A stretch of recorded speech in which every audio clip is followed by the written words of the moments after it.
সুপ্রিয় দর্শক, আসসালামু আলাইকুম। আপনাদের সবাইকে স্বাগত জানাচ্ছি এখনকার আলোচনায়।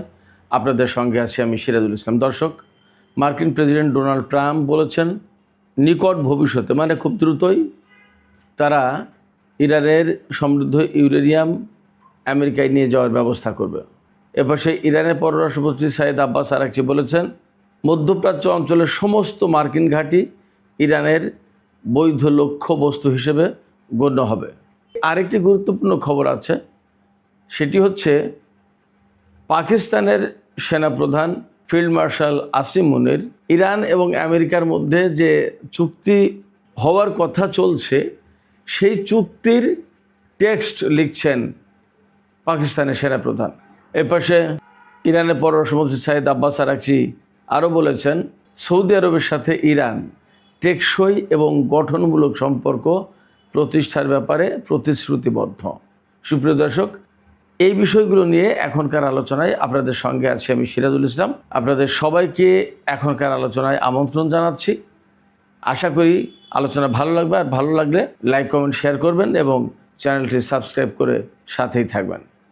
দর্শক, চলুন বিস্তারিত আলোচনায় চলে যাই। মার্কিন প্রেসিডেন্ট ডোনাল্ড ট্রাম্প তিনি বলেছেন ইরানের কাছ থেকে খুব শিগগিরই সমৃদ্ধ ইউরেনিয়াম নিয়ে নেবে আমেরিকা। তিনি এই কথা বলেছেন এমন সময় যখন আমেরিকা এবং ইরানের মধ্যে বেশ একটা উত্তেজনা চলছে। সেই উত্তেজনা কীরকম? গত কয়েকদিন আমরা সবাই জানি যে আমেরিকা আগে ইরানের কিছু জাহাজ বা অবস্থানে হামলা চালিয়েছে এবং পাল্টা জবাব হিসেবে ইরান বিশেষ করে কুয়েত, বাহরাইন এবং সংযুক্ত আরব আমিরাতে হামলা চালিয়েছে। এর ভেতরে কুয়েতের মার্কিন ঘাঁটিতে ব্যাপক এবং বিধ্বংসী হামলা চালিয়েছে। অ্যাট দ্য সেম টাইম আজকে আবার আমেরিকার দুটি যুদ্ধ জাহাজ লক্ষ্য করে ইরান ক্রুজ ক্ষেপণাস্ত্র এবং ড্রোন দিয়ে হামলা চালিয়েছে। আজকে ওমান উপসাগর দিয়ে হরমুজ প্রণালীর দিকে এগিয়ে যাচ্ছিল দুটো মার্কিন ডেস্ট্রয়ার। এই ডেস্ট্রয়ার দুটো ইরানের নজরে আসার সাথে সাথেই তাদেরকে সিগন্যাল দেওয়া হয়, না শুনলে তাদের দিকে ক্রুজ ক্ষেপণাস্ত্র এবং ড্রোন ছুঁড়েছে ইরানের সামরিক বাহিনী। ইরানের IRGC জানিয়েছে এই দুটো ডেস্ট্রয়ার হরমুজ প্রণালীর দিকে যাওয়ার চেষ্টা করছিল। তখন তাদেরকে সিগন্যাল দেওয়া হয়, ওয়ার্নিং জারি করা হয়। তারা সেগুলো উপেক্ষা করলে তখন সেগুলোর উপর ক্রুজ ক্ষেপণাস্ত্র এবং ড্রোন দিয়ে হামলা চালানো হয়। এই হামলার পরপরই মার্কিন জাহাজ দুটি পালিয়ে চলে যায় এবং তারা ওমান সাগর না, তারা সরাসরি ভারত মহাসাগরে চলে যায় পালিয়ে। আমি এই কথা বললাম এই কারণে যে মার্কিন প্রেসিডেন্ট যখন বলছেন যে ইরানের কাছ থেকে তারা সমৃদ্ধ ইউরেনিয়াম নিয়ে নেবে এবং খুব শিগগিরই সেটা হবে, তখন ইরান কিন্তু একের পর এক আমেরিকাকে একরকম বলা যায় যে নাস্তানাবুদ করে চলেছে। এই নাস্তানাবুদ করা অবস্থায় আমেরিকা কিভাবে ইরানের কাছ থেকে সমৃদ্ধ ইউরেনিয়াম নেবে তা পরিষ্কার নয়। অবশ্য এর আগে আমেরিকা বিভিন্নভাবে ইরানের কাছ থেকে এই সমৃদ্ধ ইউরেনিয়াম নেওয়ার চেষ্টা করেছে, বাট সমস্ত সব প্রচেষ্টা সব ব্যর্থ হয়েছে। আমরা তো সবাই জানি যে ইস্পাহানের কাছে একটা গোপন অভিযান চালিয়ে ইরানের সমৃদ্ধ ইউরেনিয়াম ছিনিয়ে নেওয়ার চেষ্টা করেছিল। সেই ঘটনা ছিল পাইলট উদ্ধার অভিযানের নামে। কিন্তু আরেকটা ঘটনা কি আমরা জানি, সেটা হচ্ছে এই যে ইরানের যে সমস্ত কুর্দি গেরিলা যারা ইরান থেকে বিচ্ছিন্ন হওয়ার বাসনা পোষণ করে, তাদের মাধ্যমে আমেরিকা ইরানে একটা স্থল অভিযান পরিচালনা করতে চেয়েছিল এবং এর জন্য তাদেরকে বিপুল অস্ত্র, টাকা পয়সা, ট্রেনিং সমস্ত সব কিছু দিয়েছিল। বাট ইরান আমেরিকার সেই প্রচেষ্টা, সেই ষড়যন্ত্র, সেই কৌশল, সেই পরিকল্পনা বাস্তবায়ন হতে দেয়নি। এই যে কুর্দি গেরিলাদেরকে ইরানের ভেতরে অর্থাৎ নিজেদের দেশের ভেতরে লেলিয়ে দিয়ে তুরস্ক, সিরিয়া এবং ইরাকের মতো একটা পরিস্থিতি তৈরি করার চেষ্টা করা, এটা যেমন আমেরিকার একটা অত্যন্ত বিপজ্জনক কৌশল, নেতিবাচক প্রচেষ্টা, তেমনি প্রতিটি দেশের স্বাধীনতার সার্বভৌমত্বের প্রতি আমেরিকার যে অসম্মান সেটা একদম পরিষ্কার প্রমাণিত হয়।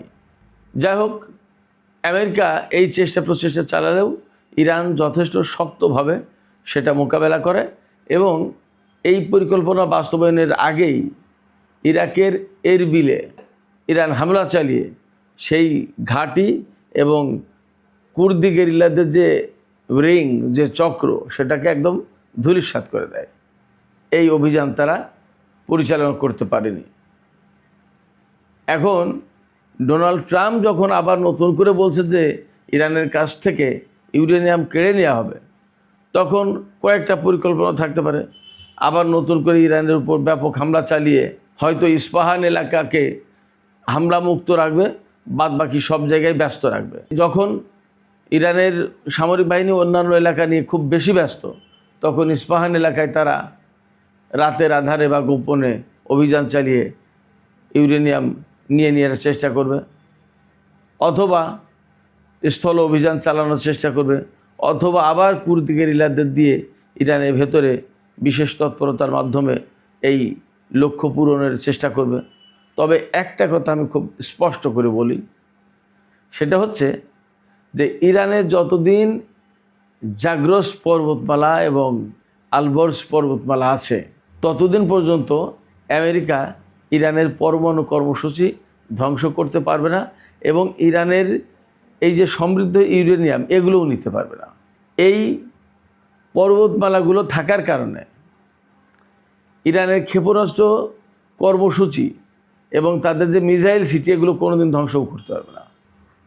এর যে কারণ আমি সবসময় বলি, সেটা হচ্ছে এই যে জাগ্রস পর্বতমালা এবং আলবর্জ পর্বতমালা কোন পাহাড়ের নিচে, কত গভীরে, কত ভেতরে এই ইউরেনিয়াম বা পরমাণু কর্মসূচি বা নতুন নতুন গোপন আলাদা পরমাণু স্থাপনা ইরানের আছে, তা কি আমেরিকা ইসরায়েলের গোয়েন্দারা কেউ জানে? প্রশ্নই ওঠে না, জানার কোনো সম্ভাবনা নেই।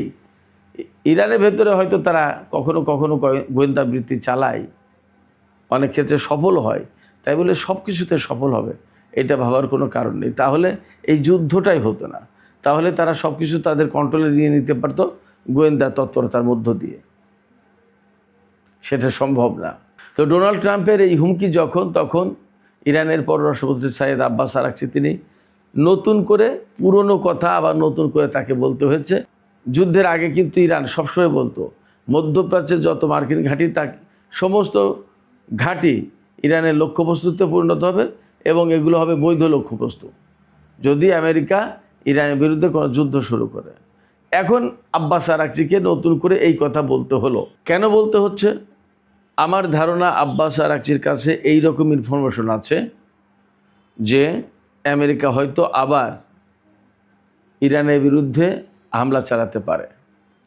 তো ইরানের বিরুদ্ধে যদি হামলা চালায়, তাহলে ইরান অবশ্যই বসে থাকবে না এবং নিশ্চিতভাবে মধ্যপ্রাচ্যের যত মার্কিন ঘাঁটি আছে তার প্রত্যেকটিতে হামলা চালাবে এবং তছনছ করে দেবে।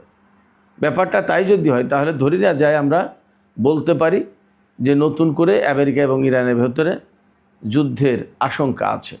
এটা একটা আলোচনা।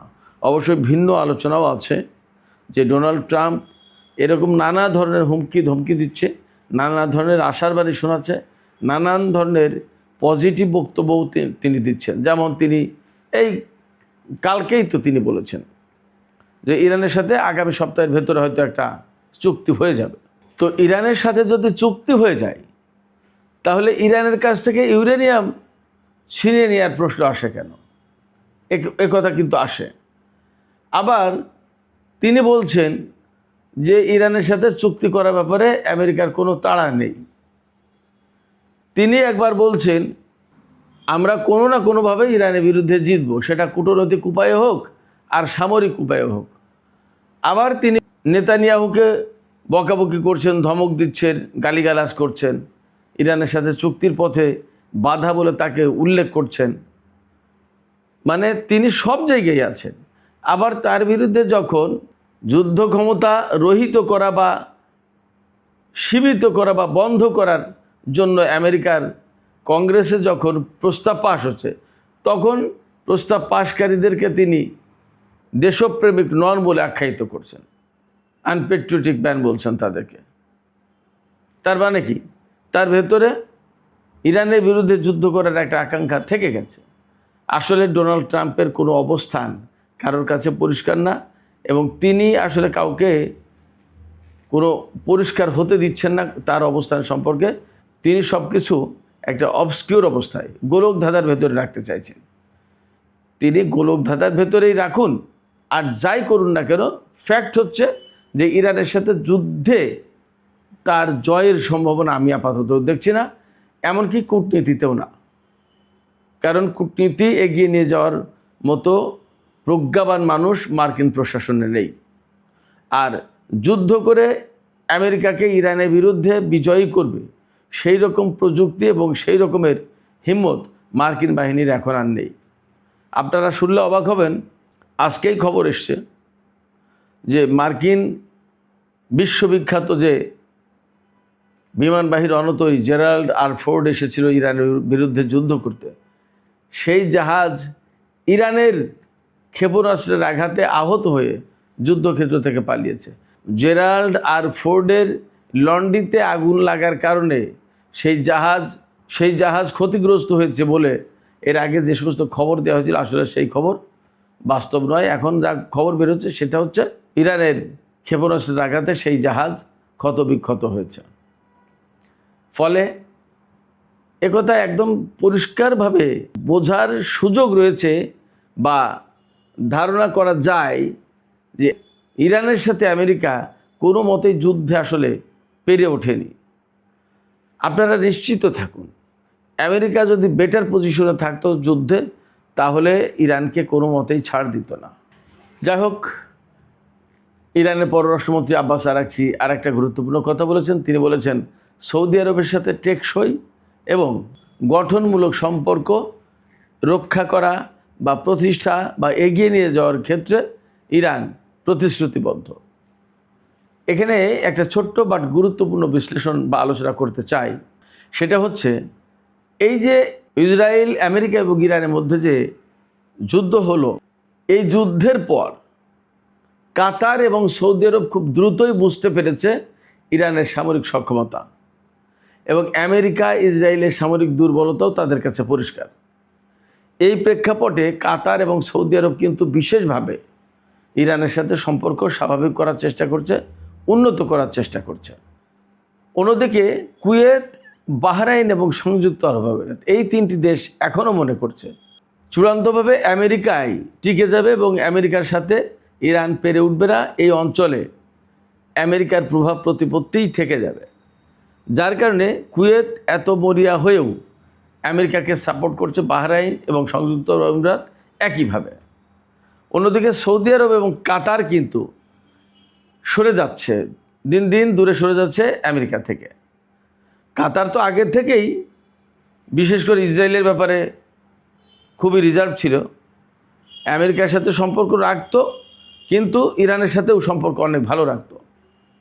এখন এই জায়গায় নতুন করে সৌদি আরব ইরানের সাথে সম্পর্ক ভালো রাখছে, ইরানও সেটা কন্টিনিউ করবে। এই জায়গা থেকে মোটামুটি পরিষ্কার হওয়া যায় যে মধ্যপ্রাচ্যে যে রাজনৈতিক নতুন একটা শেপ পাচ্ছে বা নতুন একটা চেহারা ধারণ করছে মধ্যপ্রাচ্যের, তাতে ইরান ডেফিনেটলি অনেক গুরুত্বপূর্ণ পজিশনে চলে যাবে। এবং আমেরিকার অবস্থান কি হয়, তাই আমেরিকার অ্যাঙ্গেল থেকে সেটা কিন্তু খুবই অনিশ্চিত।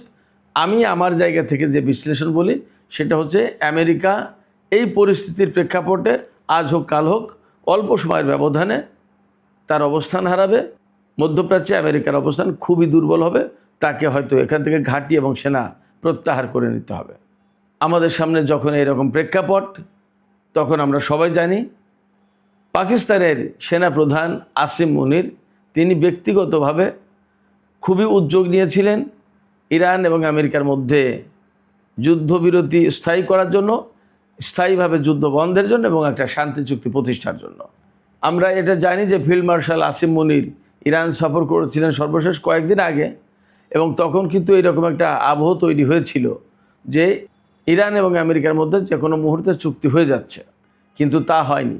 এখন নতুন করে পাকিস্তানের এক্সপ্রেস ট্রিবিউন খবর দিচ্ছে যে ফিল্ড মার্শাল আসিম মুনির তিনি নতুন করে দুই পক্ষের মধ্যে যে চুক্তি হবে তার টেক্সট নিজে লিখছেন এবং আশা করা যাচ্ছে খুব অল্প সময়ের ভেতরে পাকিস্তানের রাজধানী ইসলামাবাদে বিশ্বের বিভিন্ন দেশের গুরুত্বপূর্ণ অতিথিরা এই চুক্তির সাক্ষী হওয়ার জন্য উপস্থিত হবেন। সুপ্রিয় দর্শক, জানি না আসলে কতদূর এগোতে পারবেন আসিম মুনির, তবে আমরা আশা রাখতে চাই যে এই যুদ্ধের পরিসমাপ্তি হোক এবং সত্যিকার অর্থে একটা শান্তি চুক্তি হোক, যার মধ্য দিয়ে মধ্যপ্রাচ্যে একটা নতুন ব্যবস্থা গড়ে উঠবে, নতুন একটা শান্তির পরিবেশ তৈরি হবে। সুপ্রিয় দর্শক, আজকের আলোচনা এখানে শেষ করতে চাই। যাবার আগে আপনাদের কাছে প্রশ্ন রাখতে চাই, আসলে ডোনাল্ড ট্রাম্প যে হুমকি দিয়েছেন বা যে কথা বলেছেন যে খুব শিগগিরই ইরানের কাছ থেকে সমৃদ্ধ ইউরেনিয়াম নিয়ে নেওয়ার ব্যবস্থা করা হবে, আসলে কি তিনি অন্য কোনো মতলব বাড়ছেন যার ভেতর দিয়ে কৌশলে বা জোর করে ইরানের কাছ থেকে ইউরেনিয়াম ছিনিয়ে নেবেন, নাকি এমন কোনো চুক্তি হতে যাচ্ছে যার প্রেক্ষাপটে ইরান আমেরিকাকে তার নিজের সমৃদ্ধ ইউরেনিয়াম দিয়ে দেবেন? আপনাদের কি মনে হয়? আপনারা কমেন্টে আপনাদের মতামত জানাতে পারেন। আর ভিডিও ভালো লাগলে আবারও বলি, লাইক কমেন্ট শেয়ার করবেন প্লিজ, এবং চ্যানেলটি সাবস্ক্রাইব করে সাথেই থাকবেন। সুপ্রিয় দর্শক, এখনকার আলোচনা এখানেই শেষ করতে চাই। আপনারা সবাই ভালো থাকুন। আল্লাহ হাফেজ।